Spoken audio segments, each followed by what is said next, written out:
제가 먼저 1절 말씀 봉독합니다. 여호와 우리 주여, 주의 이름이 온 땅에 어찌 그리 아름다운지요.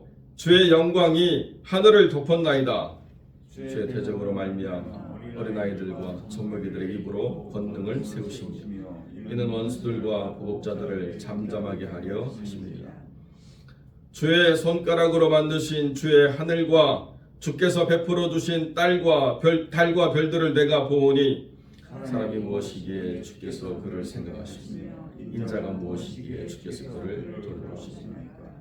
그를 하나님보다 조금 못하게 하시고 영화와 존귀로 관을 씌우셨나이다. 주의 손으로 지으신 것을 쓰게 하시고 만물을 그의 발 아래 두셨으니 곧 모든 소와 양과 들짐승들이며 공중의 새와 바다와 물고기와 바다에 다니는 것이니라. 함께 읽습니다. 여호와 우리 주여, 주의 이름이 온 땅에 어찌 그리 아름다운지요. 아멘. 오늘 본문의 말씀은 정말 아름다운 하나님의 영광을 선포하는 한편의 시 같은 말씀이고, 또 그래서 이것을 곡으로 만들어서 우리가 부르기도 하는 그런 찬송시입니다. 기쁨에 맞춰서 부른다 이렇게 되어 있기 때문에 아마도 학자들은 그 블레셋 지방의 행진곡풍의 어떤 노래가 아닌가 이렇게 생각하기도 하는데요. 개혁 한글과 새롭게 개정된 개혁 개정의 가장 큰 차이는 어디가 있느냐? 5절에 보면 옛날 성경에는 저를 천사보다 조금 못하게 하시고 이렇게 되어 있는데, 새로운 개정 성경에는 그를 하나님보다 조금 못하게 하시고 이렇게 되어 있습니다. 그럼 천사가 맞나 하나님이 맞나? 원문에는 엘로힘에서 하나님보다 못하게 하셨다 이렇게 되어 있습니다. 그런데 천사보다 못하게 하셨다라고 하는 것은 헬라어 성경이, 히브리 성경이 아니고 헬라어 성경이 이것을 에인젤로, 앙겔로스로 이렇게 바꿨기 때문에 우리가 그 헬라어 성경의 번역을 따라서 천사보다 이렇게 우리가 했지만, 이제 개혁 개정은 히브리어 성경 원문 그대로 하나님보다 조금 못하게 하시고 이렇게 바뀌어져 있습니다. 그래서 사람이 얼마나 가치 있는 존재이고 그 사람을 위해서 지으신 세상이 얼마나 놀라운가, 그렇다라고 한다면 이것을 만드신 하나님은 얼마나 위대하시고 대단한 분인가라고 하는 것을 생각하고 그분을 찬미하는 것이 우리가 살아가는 삶의 가장 중요한 본분이다 이렇게 이야기할 수 있겠습니다. 그래서 오늘 말씀을 나눌 제목은 하나님의 영광을 선포하라, 이것이 우리의 삶의 본분이라는 것을 분명히 알아가야 된다는 거죠. 우리가 세상을 살다 보면 세상이 찌들려 가지고 하나님이라고 하는 분이 얼마나 위대하고 하나님이 지으신 세상이 얼마나 치밀하며 우리를 향한 하나님의 계획이 얼마나 세밀하고 분명한가를 깨닫지 못한 채 눈에 보이는 대로 자기 머릿속에 판단되어지는 대로 자기 마음껏 생각하다가 결론지어서 스스로 망하는 일들을 우리가 보게 될 때가 있다는 것입니다. 그래서 인생을 어떤 목사님은 그렇게 표현하시더라고요. 돼지처럼 살아가면 안 된다. 이게 무슨 말이냐? 돼지는 스스로 고개를 들어서 하늘을 볼 수 없는 구조래요. 목이 두껍고 돼 있어가지고 돼지가 볼 수 있는 하늘은 높은 산에서 올라갔을 때 그 산과 연결되어져서 보이는 그 하늘밖에 없지, 땅 밑에 있으면 고개를 들어서 하늘을 볼 수 없는 게 돼지다 이렇게 이야기하시더라고요. 네. 우리가 인생을 살아가면서 이 땅의 문제로, 이 땅의 갈등과 분열과 다툼과 또 소유의 문제로 힘들고 어려워하지만, 그러나 이 땅의 문제를 하나님께서 해결하지 못하셔서 우리를 그냥 방치하시는 하나님이 결단코 아니라는 것이고, 그 문제가 있음에도 불구하고 이 땅은 하나님의 다스리심과 하나님의 영광을 드러냄에 있어서 조금도 가리워질 수가 없다라고 하는 것을 성경이 우리에게 분명히 가르쳐주고 있다는 것입니다. 어떻게 하나님의 영광이 드러나느냐? 하나님의 영광을 발견하면 할수록 하나님의 영광이 얼마나 놀랍게 이 땅을 충만하게 채우고 있는가를 보게 된다는 것입니다. 그런데 그 하나님의 영광을 바라보지 못하면 사람은 절망할 수밖에 없고 살아갈 이유를 찾지 못하게 된다. 이것이 하나님을 아는 사람과 모르는 사람의 가장 큰 차이라는 거죠. 이 모든 세상은 하나님의 지으신 것으로 만들어졌습니다. 3절에 보면 주의 손가락으로 만드신 주의 하늘과 주께서 베풀어 주신 달과 별들을 내가 보니 이렇게 되어 있습니다. 여러분, 우리가 창세기를 보면 하나님이 천지 만물을 손가락으로 지으셨습니까? 아니면 무엇으로 지으셨습니까? 말씀으로 지었다는 거죠. 그런데 2장에 보면 에덴 동산에 불러오는 짐승들은 하나님이 흙으로 빚으셨대요. 말씀인데 어떤 건 손으로 빚는 게 있어요. 그래서 어떤 분들은 야, 짐승들도 하나님 다 손으로 빚으셨지 사람만 손으로 빚으신 게 아니다 이렇게 말씀하시는 분도 있는데 큰 오해입니다. 창조 전체는 말씀으로 지은 것이고 오늘 손가락으로 만드신 하나님의 하늘이다 라고 이야기할 때는 하나님의 의도와 계획이 구체적으로 표현되어 있다라고 하는 것을 설명하기 위해서 하나님의 손이라고 하는 이야기를 한 것이지 하나님이 어떻게 만드셨느냐에 대해서 다른 이야기를 하고 있는 것이 아니라는 것이고요. 에덴 동산이라고 하는 그 지역은 하나님께서 특별하게 분리해서 구별하신 곳이기 때문에 거기에서 아담이 이름 지어가며 거느리는 이 모든 것들은 하나님이 다 손으로 지으셔서 흙으로 지으셔서 그 땅에 거하게 하신 것입니다. 그러니까 에덴 동산에 있는 동물이 좀 더 특별한 것이지 하나님이 모든 동물을 다 손으로 지으신 것은 아니다 이렇게 이해하시면 되겠습니다.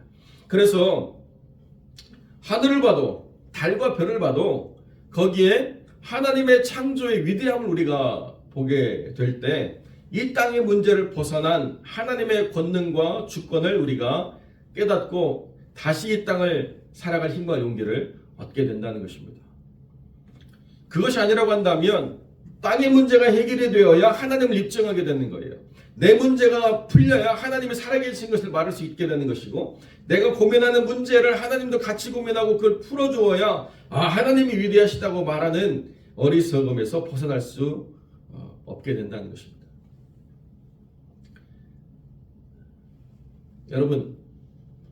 여러분이 무엇 때문에 힘들고 무엇 때문에 절망하는지 하나님이 모르시겠습니까?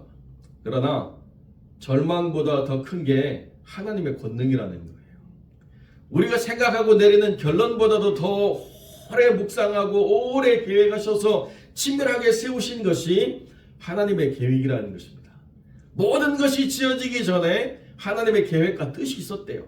이것을 하나님의 작정이라고 우리가 이야기하는 것이고 그 작정대로 모든 것을 풀어가시는 것이 하나님의 경륜이라는 거예요. 하나님께서 세우신 모든 뜻이 하나도 이 땅에서 오염되거나 또는 조정되지 않고 하나님은 그대로 모든 것을 성취해 가시는 하나님이시라는 것입니다. 그렇기 때문에 우리의 삶에 하나님의 의도와 목적이 있다라고 하는 것을 우리가 분명히 믿으면 세상이 어떻든지 우리가 세상 때문에 주눅들고 환경과 물질과 사람 때문에 힘들고 병든 이런 상황을 다 털어버릴 수 있는 것이 하나님의 권능을 우리가 깨닫게 될 때 그렇게 된다는 것이죠. 사람이 자기의 절망에 빠져들기 시작하면요 하나님을 발견하는 눈이 다 가리워져요. 어떤 자매가 나와서 어떤 프로그램에서 이야기하는데요. 자기가 오랫동안 그 직장에서 일하면서 지냈던 사장님이 갑자기 연락이 안 된다고. 그래서 그 직장에 가보니까 직장이 문이 열리지 않았어요. 그래서 그 집이 직장 가까운 데 있어가지고 집에 가니까 거기도 또 차는 그대로 있는데 문은 닫혀 있어요. 그리고 학교에서 아이들이 오지 않았다고 또 연락이 오고 이게 뭔가 큰일이 났나 보다. 그래서 경찰 입회하에 강제 개방을 했더니 그렇게 아내를 사랑하고 그렇게 아이들 얘기할 때마다 입에 웃음이 가득하고 늘 아이들 예뻐하던 그 남편, 그 아버지가 너무 경제적으로 압박이 힘들어가지고 힘들다 하더니 결국 동반 자살을 선택해가지고 다 죽었다는 거예요. 그런데 그 자매가 병이 들었어요. 그렇게 아내를 사랑하고 그렇게 자식을 사랑하던 사람이 갑자기 다 죽여버리고 자기도 목숨을 끊었다는 사실이 너무나도 충격이어가지고 방에 박혀서 나오질 못하는 거예요. 아버지가 장로님인데 그 딸이 너무 안타까워가지고 그 딸 방에 들어가서 머리에 손 얹고 기도하는데요. 그 딸이 갑자기 어떤 생각이 드냐, 그 아버지 손이 머리에 있는데 갑자기 자기 목으로 내려와가지고 자기를 목 졸라 죽일 것 같은 두려움에 빠졌다는 거죠. 장로님 딸이 믿음 안에 있었는데요, 절망을 자기가 느낀 게 아니라 간접적으로 체험했는데도 그 공포에 휩싸여서 헤어나오지 못하는 그런 안타까운 이야기를 하더라고요. 여러분, 내가 하나님을 믿는다라고 하는 내 믿음은 그냥 추상적인 개념이 아니고 내가 경험하는 어떠한 이 실제적인 삶의 절망과 실제적인 삶의 고난과 실제적인 삶의 어려움 속에서도 하늘을 바라보는 그 순간, 아, 하나님이 계시지 라고 하는 믿음으로 내가 돌이킬 수 있을 때 내가 진짜 믿음의 사람이라는 거예요. 일용할 양식이 없고 내야 될 공과에 세금에 낼 돈이 없고 뭐 기름 넣을 돈이 없고 뭐 여러 가지 순간이 있겠죠. 그때 하나님을 경험하게 된다는 것입니다. 그 바닥에 있을 때 나를 도우시는 하나님을 맛보게 된다는 거예요. 어떤 추석은 이것은 다윗이 양칠 때 아무것도 할 일 없을 때 풀밭에 누워가지고 하늘 바라보면서 지은 시다. 여러분, 그렇게 해석을 해놨더라고요. 그게 맞을까요? 이분은 저 해석을 잘 못하신 것 같아요.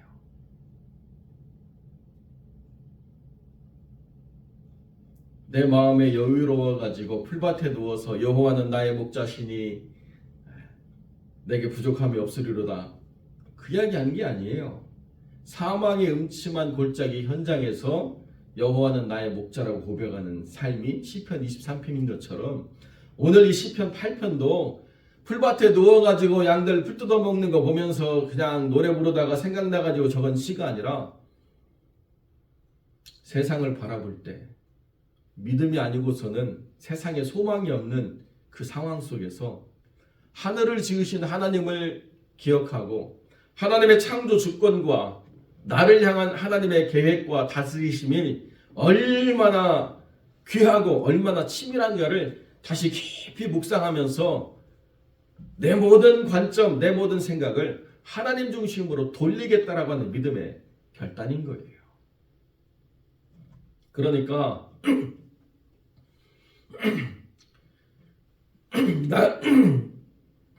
나를 향한 그 하나님의 뜻이 분명하다. 이 땅을 다스리시는 하나님의 주권이 분명하다. 그래야 내가 이 땅을 살아갈 힘과 소망을 다시 얻게 되는 것이죠. 여러분, 교회도 마찬가지 아닙니까? 사람 바라보고 환경 따지고 조건 이야기하면 우리가 가야 될 교회가 어딜까요? 분명히 사람 속에서 의미를 찾고 발견한다고 한다면 교회도 빨리빨리 통합하든지 정리하든지 그만두든지 뭘 해야 되지 않겠습니까? 이 교회는 안 될 것 같아. 될 교회를 가야지. 이 교회는 이제 끝났어. 하나님이 더 이상 이 교회는 사용하시지 않는 것 같아. 하나님 쓰시는 교회를 가야지. 그게 사람들의 결론 아닙니까? 교회를 바라보는 관점도 사람의 관점일 때가 많이 있다는 거죠. 그러니까 하나님을 다시 바라보라고 이야기한다는 거예요. 하나님의 전능하심이 얼마나 크고 놀라운가? 하나님이 우리의 삶을 다스리시는 그 은혜가 얼마나 귀중한가? 사람이 무엇이간데 하나님께서 그를 늘 생각하신대요. 그리고 그를 돌아보시는 하나님의 눈이 우리를 떠나지 않는데요. 그것이 우리의 삶이라는 거예요. 세상은 우리를 알아주지 않고 세상은 우리를 얕잡아보고 세상은 우리를 무시하는 삶이 있다 하더라도 하나님은 우리를 존귀하게 여기시고 하나님은 우리를 살피시고 하나님은 우리를 돌아보시는 하나님이시기 때문에 우리 가운데 하나님의 영광이 크다라고 고백할 수 있게 된다는 것입니다. 사람은요 별로 그렇게 중요한 존재가 사실 우리 삶에 아닐 때가 많이 있습니다. 대단한 사람, 그 대단한 사람의 무언가를 할 것 같지만 대단한 사람이 무언가를 할 때보다도 대단하지 않은 사람들이 기도 가운데 성취하는 일들이 더 많다는 거예요. 어떻게 그럴 수 있는가? 하나님을 바라보고 가다 보면 하나님의 그 모든 일들이 이루어지게 하시는 역사가 있다는 것입니다. 그러니까 일을 성취했기 때문에 이 사람이 대단하구나가 아니라 이 사람은 아무것도 아닌데 일이 성취됐네 라고 하는 걸 바라보면서 무엇을 발견하게 돼요? 하나님이 어떻게 사람과 동역하시는가? 하나님이 어떻게 사람을 영화와 존귀로 관을 씌우시는가를 우리가 보게 된다는 것입니다. 그러니까 우리가 이 교회를 바라보는 것도 우리의 삶을 바라보는 것도 하나님의 관점을 회복하고 하나님의 전능하심을 우리가 선포하면서 내가 육신으로는 비록 병들고 약하고 늙고 가난하고 어떤 조건이라 하더라도 영화와 존귀로 관을 씌우시는 하나님이 나를 돌보신다라고 한다면 내 삶은 의미가 있고 가치가 있다. 삶의 어떤 자리에 있든지 내 삶은 하나님의 주권 아래 있다라고 하는 것을 우리가 믿음으로 고백해야 된다는 것입니다. 그렇기 때문에 나라고 하는 사람이 이 세상에서 어떤 평가를 받는 것과 하나님이 나를 어떻게 바라보는 것 사이에 엄청난 간격이 있다는 것을 우리가 분명하게 인식해야 된다는 거죠. 하나님은 이렇게 하나님을 찬미하고 이렇게 하나님을 찾는 자들을 존중하시고 존귀하게 여기십니다. 이게 하나님의 놀라우신 역사라는 거예요.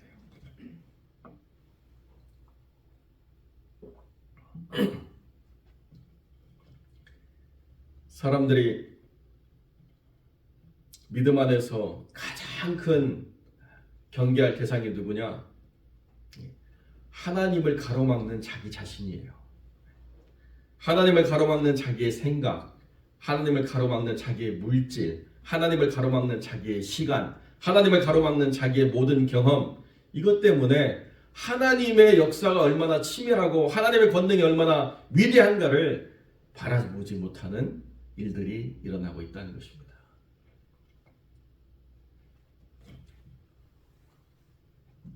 제가 미국 처음 와가지고 기숙사에서 한방을 썼던 그 형제는 인도 기독교 공동체에서 온 형제예요.